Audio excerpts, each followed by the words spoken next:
Assalomu alaykum, hurmatli prezident. Men tadbirkorlik Surxondaryo viloyati Sho'rchi, Oltinsoy tumanlarida tadbirkorlik qiladigan qizingiz Umbarova Matluba Aliyevaman. Meni hozirgacha qo'limga 1200 ta kishi ishlar edi. Oltinsoy tumanida shaxsiy xususiy bozorim bor edi. Sho'rchida 200 ta odam ishlaydi. Shunda hozirgi kunda Oltinsoy tuman hokimi Ulug'bek Qosimov, Surxondaryo viloyat hokimi, tadbirkor Oltinsoyda bozor quruvdi. 200 milliard davlatdan qarz olib, u tadbirkor bozoriga odam kirgizilmagani sababli bizlarda bir kunlik bozorimiz seshanba bozori bor edi. 24 yildan beri davlatga soliq to'lab kelayotgan edim. Mana bugun seshanba kuni odamlar bilan kelib, rahbarlar bilan kelib Oltinsoy tuman hokimi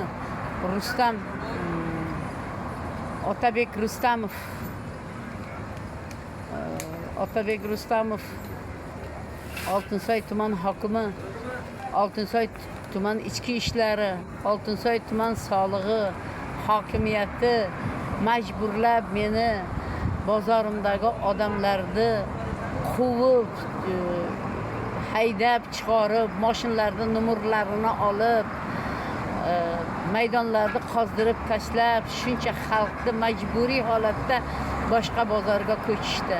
Nimaga ular ular qilmagan ishni men qilganimda, ularga bozoriga odam o'tmaganimizda biz aybdormizmi? Qayerda yozilganki, bu bozorga emas, bu bozorga o'tib savdo qil deb shuncha yillik mehnatimni sarob qildi. Hurmatli prezident, bu Surxondaryo viloyat hokimini qo'ygan rahbarlari, hokimlari biz tadbirkorlarga kun bermayapti. Qachongacha bu taxlifda yashaymiz? Siz qonuniy, hurmatli prezidentim, siz bularga qonuniy chora ko'ring. Biz tadbirkorlarda ishlagani qo'ymayapti bular. Nima qilaylik? Mana bozorimda menga qancha ziyon yetkazdi. Shuncha vaqt ishlab, 24 yil ishlab, 24 yil soliq to'lab, bugungi kunda bozorimdagi odamni majburiy holatga boshqa bozorlarga o'tkazdi. Undan tashqari Qarliq bozorini ham shunday qildi, Chorshanba bozorini ham shunday qildi. Xalq chiqmayman desa, xalqni urib, to'balab, mashinalarning numurlarini olib, biz qaysi zo'ravon va davrda yashayapmiz?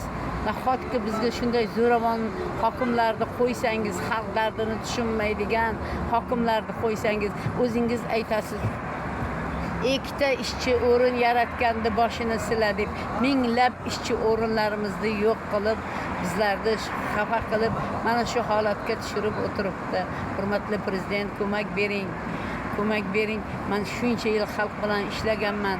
Bugungi kunda nochor qolib, indamay turibman, hurmat qilib, o'shanda ham sizni hurmat qilib, men siz uchun ishlayman, sizni hurmat qilaman, sizni yaxshi ko'raman, sizni borligingiz uchun men ham xuddi sizdek xizmat qilaman. Hurmatli prezident, ko'mak berishingizni iltimos qilib so'rayman.